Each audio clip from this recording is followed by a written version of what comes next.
Hello, and welcome to the Guilbault Girls Show, where you will have the opportunity to hear from mothers, fathers, siblings, and individuals themselves about their journey of living with a disability. I know, it's called Guilbault Girls, but we have a bonus for you as we get the Guilbault boys to interview some of the dads and siblings and get their perspectives too. We'll also have special guests from time to time to share the many resources that are available to those living with a disability and their families. So get ready to laugh, smile, cry, maybe even get a little angry when you hear some of these stories of their day-to-day struggles. But let's not forget their many triumphs. As they say, it takes a village.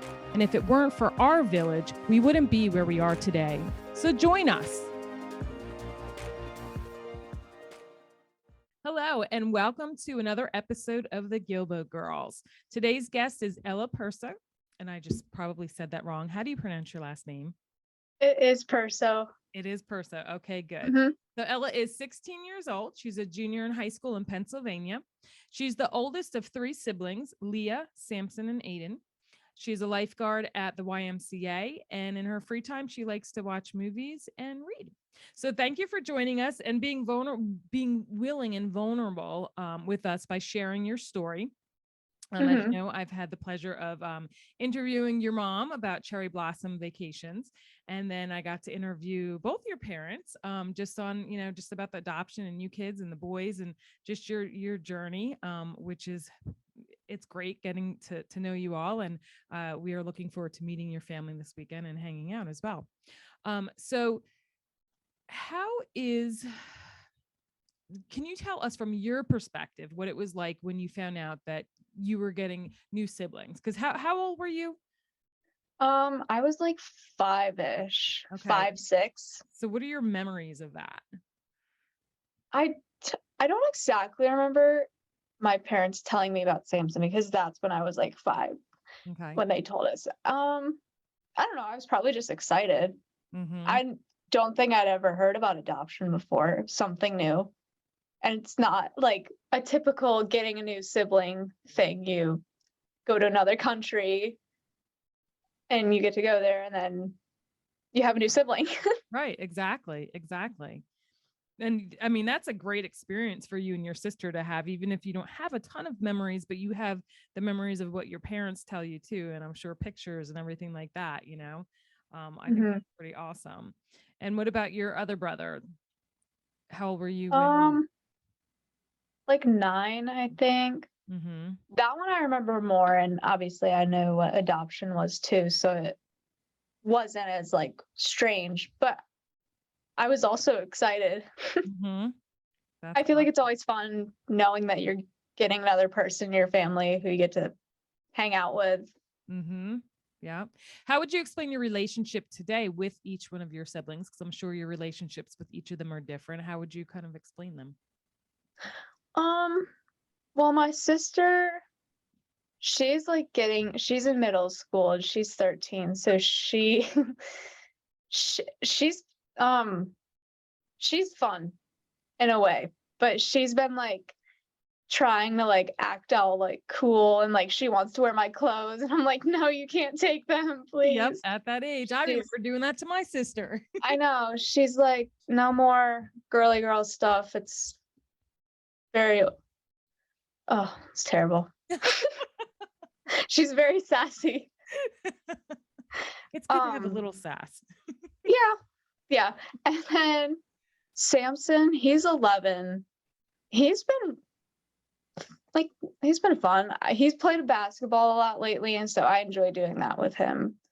Mm-hmm. But he's also getting to middle school where he's like doesn't want to also do like the little kid playing stuff. So that's been like a little sad too, to see him move away from that kind of stuff. Mm-hmm. And then Aiden, I just read him a book about Star Wars. He made me read the whole Star Wars book. So it was like 75 pages long. I was like, I can't read anymore. What a good big sister you are. I know. We have dance parties. He's definitely more chaotic. I'd say he's the most chaotic kid. Yeah. And so at what age did you notice Well, you knew when the kids came in, when your brothers came in, that they had a disability. Like, do you remember asking questions to them, or them, sitting you down and explaining it to you? Were you, did you have questions? Were you curious? Were you confused, sad? Like, what, you know, I from think for going to school and Samson, seeing other kids and siblings that don't have disabilities, and all of a sudden you have, you have these new brothers, and then you see that they have yeah, disabilities. So how was your reaction? I think Samson, it wasn't that big of a deal because he really only has club feet, which Mhm. is not that big of a deal. Like, Right. it's really not. Like, it was fine. He'd get casts every once in a while, but not that big of a deal. Um, Aiden, I don't really remember what I thought. I mean, I remember my parents showing us like videos of him, and like he was like 1 years old and he couldn't roll over, couldn't sit up. Hmm. He was just sort of like laying there. He could move his arms, but I was like, it was it was interesting with his, but I don't think it changed my perception on him. Right. Right. Did you ever feel like your mom and dad were so busy taking care of the boys, taking them to doctor's appointments and therapy sessions, that you didn't get to do the so-called normal things that other typical families do? Um, when I was like, when we had just gotten Aiden, we were going to a lot of doctor's appointments. Not really, because I was like 9, 10, and I voluntarily went to those doctor's appointments because I wanted to. So, not then, but definitely like as I got older and I started doing more things with other friends, I was like, yeah, sometimes. Yeah. Or like people now are like, oh, you want to hang out? And I'm like, hang on, I gotta check with my mom because there's always like a random doctor appointment thrown in there Hmm. that you just never know about. Exactly. And that's the same way with my son. My son and Faith, JD and Faith are 4 years apart. So he had to go through a lot of the different things. And so, like you said, you went to a lot of the different therapies or doctor's appointments and stuff. Like, did you find it like interesting? Like, I guess for me, like my grandmother, when she had emphysema. She never smoked a day in her life. She had emphysema. She had a trachea. When I was in 8th grade, I remember doing my eighth grade graduate or 8th grade science project on it. And I used to do all the suctioning from her trach and everything. And then the Mhm. doctor walked me through everything. And, but I kind of found it interesting, but I don't think that I would do it outside of that, because I did it because it was my grandmother, you know what I mean? And I love my Yeah. grandmother. It was my grandmother, but I did find it interesting going and learning all that stuff, because you're just, you're being exposed to so many different things and learning opportunities too. Mhm. Um, so I don't even know where I was going with that question, but I guess just, with the therapies and doctor's appointments, did you find them interesting? And, and did you find like you wanted to learn everything what they were doing, so that way you can help your mom out with them too? I mean, it was some of that, but more it was like it was kind of fun in a way. Like going to his therapy, like therapy for him was fun, like helping him do stuff, being a distraction. I always thought that was fun. Yes. And Yep. then when I was like, when all my siblings were homeschooled, we would all go to his therapy, and he had like physical therapy and then he had occupational therapy. And so we'd do our schoolwork during physical therapy, and then we'd like play on our tablets. So that was also a reason to go. But Uh-huh. it was fun to be there with him. And I know it made him happier too, doing Yeah. it. Yeah, because then, that's to feel supported is amazing, so that had to have felt good to him. Hmm. And what about as you're getting older now too? Do you feel like, well, even back then too, like, did you feel like you had to help more around the house, or, you know, um, do things that your friends didn't have to do, because, again, your parents have to, attend to a lot of other needs. Did you feel like you had to pick up the slack, so to speak, and help out more? Not really like picking up slack with chores because that's kind of just a shared thing on everybody, but there's definitely things that I do where people and like other people they don't understand. Like for example, when we go on road trips, Mm-hmm. someone has to feed Aiden Mm-hmm. because he can't feed himself. So then that means you don't really get to eat your food and it's like this big chaotic thing. Um feeding Aiden, that's kind of different. People usually don't feed their 8-year-old brother, but with Aiden you do. Driving a big van, that's something different that most people don't realize you have to do. And people are always like, what? That's embarrassing. And I'm like, not really. But yeah, because that's what you have to have for your sibling who is a human being. Yeah. Who has that need. Yeah. Yeah. That's what I tell people. Yeah. And it is, but yeah, no, I can totally see it. I can totally see it. Did you ever feel left out, or like you and your sister always came last? Yeah, people usually think of Aiden and Samson more just because they're different. People talk about Aiden and Samson more. They notice them more. I mean, it's just they're different. Like, people usually do that.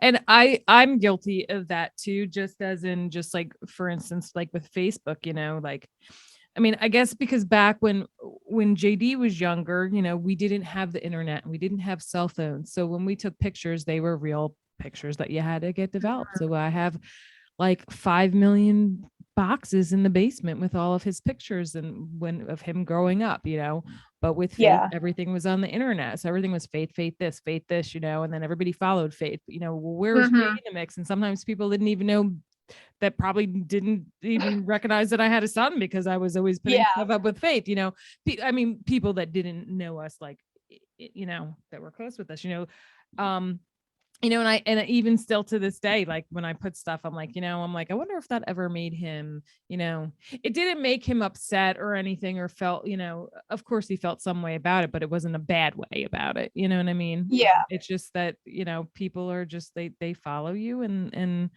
your family, and it's just, yeah. And because their needs are, it's just the thing. I don't know how to explain it, but I know you get it. I feel like people are interested in people who are different because maybe it makes them feel better about themselves. They're like, wow, I know this person who's different. I know this family whose kid's in a wheelchair. That makes me feel good. And I'm like, okay.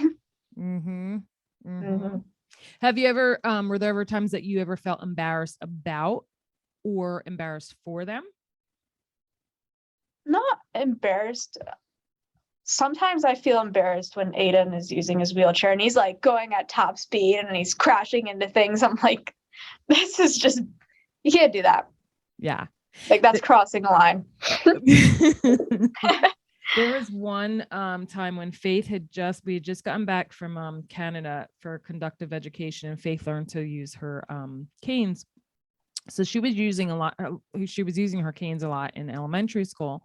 And I remember feeling, and I remember JD talking to me after, how he didn't feel like embarrassed, but he felt embarrassed for her. We felt some type of way, just because, like, you literally, like, what's the saying? You couldn't, or you could hear a pin drop, because it was so quiet. She was walking with her sticks, and like everybody was just enthralled watching her, like, oh my gosh, she's doing it. But oh my gosh, in the back of her head, probably like, oh my God, don't fall. You know what I mean? And she was going out to get an award, and everybody was, shaking their hands and stuff, but it was so quiet. And then I just felt like those seconds were like minutes, and minutes were like, it felt like such a long time, because she was walking slow and it was so quiet. I'm like, hurry up,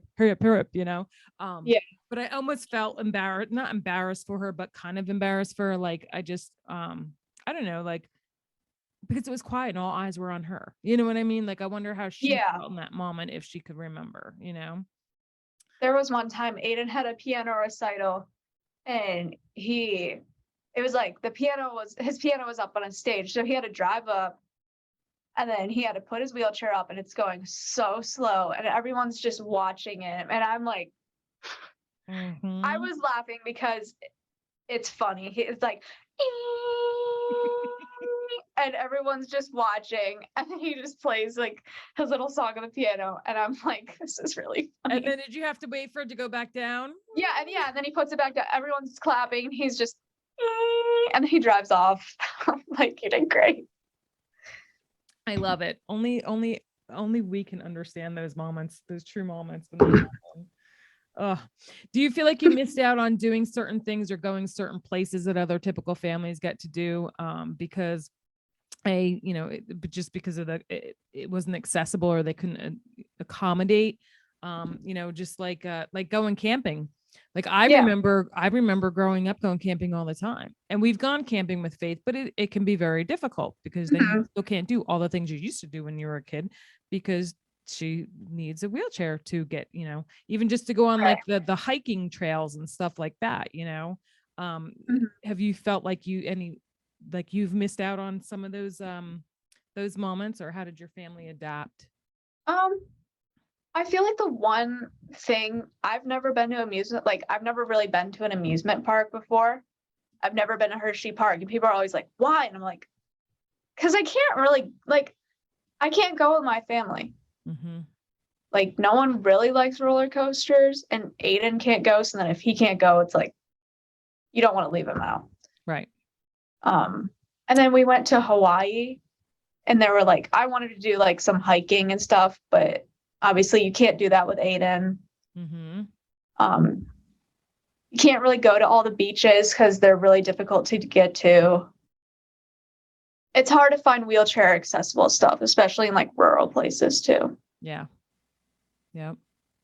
I think this weekend we're gonna have to get on your dad and my husband about getting together and making some beach wheelchairs and start selling them cheap to Oh, families. we definitely. I could see them making them. What about, was there ever a time like you felt you couldn't talk to your parents? Or shall I say, did you ever feel like you didn't want to talk to them about a specific problem that you were going through because you knew they had so much to worry about, and so much on their shoulders as it was, you didn't want to add to it. So you kind of just didn't talk to them about something that you really wish you could. There are definitely some days where that happens. It's like you have a busy day with doctor's appointments, and then it's like, um, your appointment gets canceled or get changed. Then my parents are stressed, and I'm like, hey, like I kind of need to ask you something, but I can tell they're stressed. So that happens. Or if it's like with surgery, so like every time there's surgery, that's always stressful. And Mm-hmm. I feel like my needs sometimes can be put on a back burner. Yeah. Yeah. And even just siblings in general, I feel like get put on the back burner, and it's nothing to be, it's, not anything about the sibling that has a disability, because of course you only want the best for them, but it's just a reality. And even like support groups, where I work at the Arc, they're trying to start up some support groups for the siblings, because there really isn't anything out for you guys. And Mhm. us parents, there are some places that you can, connect and stuff like that. But what about the other kids that are going through all of this? They, and their minds are even, you know eh, they're having to deal with adult problems and seeing the adult, you know what Mhm. I mean? And you guys are so young, you shouldn't have to go through all of this stuff, Yeah. this family dynamic, um, but in the end, it makes you guys better. I think that you guys grow quicker,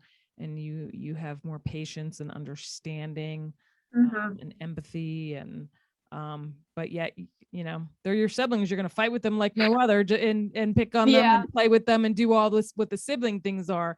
But you guys definitely, I think, have to grow up quicker. And I just think that there needs to be more support out there for the siblings, um, Yeah. so that you have, if your parents are going through something and you really need to talk to somebody, you have a friend that really understands it, because they have a sibling that has the same, similar needs. So, yeah, I really feel like there should be something. I I feel think like it would I'm be just nice. go It ahead. would be nice if people like whenever Aiden has surgery, it's always people bring us meals, which is nice. Like then my dad doesn't have to cook or I don't have to cook. But maybe I'd like to be invited over to someone's house. Like that's what I wish people like it's not always the meals. Right. It's like I'm sick of being here without my mom or Aiden. Like Right. I just want to go do something fun. Right. Yep. Yep. I hear you on that. Do you find it difficult to connect with people? that are going through similar things? I mean, you guys have also moved several times, so you've had to kind of start over making new friends. Have you did you find that hard? And have you really met anybody that you feel you can connect with, or anybody that's going through anything similar that has a sibling with a disability? Um, when we moved, we found a lot of people who have siblings with disabilities, but then after COVID, that sort of fizzled out. Mm-hmm. And now, like, I've sort of moved on a new group of friends, and they don't have any adopted siblings or like really siblings with disabilities. Well, no, one of them does, but even still, sometimes it's still hard to have them understand stuff. Mm-hmm. When you look at your siblings, what do you see, and what do you want the world to know about them? Probably that they're just like normal siblings. I mean, they annoy me. I annoy them. They're fun. They're really not any different at all. Yeah. That's like they're different in a way, like they do things differently, but they're basically the same. Yep. And what concerns, if any, do you have for the future with them? I'd say probably, I think Aiden, because I'm concerned for like his independence as he grows up, and like he has friends and he can't go over to their house because they don't have a wheelchair ramp, or he can't go do things with his friends because he can't do that specific thing, or people aren't really going to invite him places because, oh, he's in a wheelchair, he just can't do it anyways. Mm-hmm. And then you have to think too, physically, but then what about emotionally? Because emotionally, that's got to affect him, and just like with my daughter with cerebral palsy, and I know it has affected her in many ways, and sometimes she opens up about it and some days she doesn't, but it's just it's you can't not feel for them because they want to do everything else that everybody else is doing. And yeah, it's tough. What aspects of being a sibling of someone with a disability do you enjoy most, and what has been the most rewarding aspect of it? I'd say just getting a new perspective on things. I've just been able to experience a lot more things with them having a disability, and also I get to meet more people who are like them, and I get to help more people. I recently helped a kid who had Down syndrome at a soccer camp, and I had like a lot of fun with him. And I think having a sibling with a disability has helped me realize that he just wanted to go to soccer camp and he wanted to have fun, and he did. I did. On the last day, he like scored a bunch of goals and played with the team. It was a lot of fun. What has God taught you through your siblings with special needs? Just to treat everyone the same, and that people are going through things that you don't really realize, and just to not judge them for that either. Yep. Which goes hand in hand with that other question of, what advice would you give to siblings that are just, learning that their sister or brother has a disability, or just anybody out there that's got, having a tough time? So is there anything else that you would like to share before we wrap it up? I don't think so. No. I think I've shared everything on my mind. Awesome. So the last but not least, your words are very powerful and important, and can inspire us to do great things and remind us of our importance, or simply remind us just to breathe and live in the moment. So what is your word? And would you be willing to share why you chose it? I thought about this today. I sort of have like a phrase. It's let them. So basically it's saying, people are going to do things, you can't control what they do, and you just have to roll with it. Like, you can't say, oh, I wish they didn't do that. I wish they didn't say that to me. I wish they didn't do that to me. You just have to basically mind your own business and say, like, I can't control that. Mm-hmm. That's awesome. I like that. I like that. Well, I want to thank you for being vulnerable with us and sharing your journey. And I look forward to meeting you. And until next time, everybody, Yeah. stay tuned for another episode of the Guilbault Girls coming up. Bye. Bye. Thank you for joining us as we spread awareness through our personal stories and the many resources shared. You can help us by joining our village simply by sharing our show to the masses. If you would like to support the Guilbault Girls on another level, click on the link in the show notes to make a donation in any amount.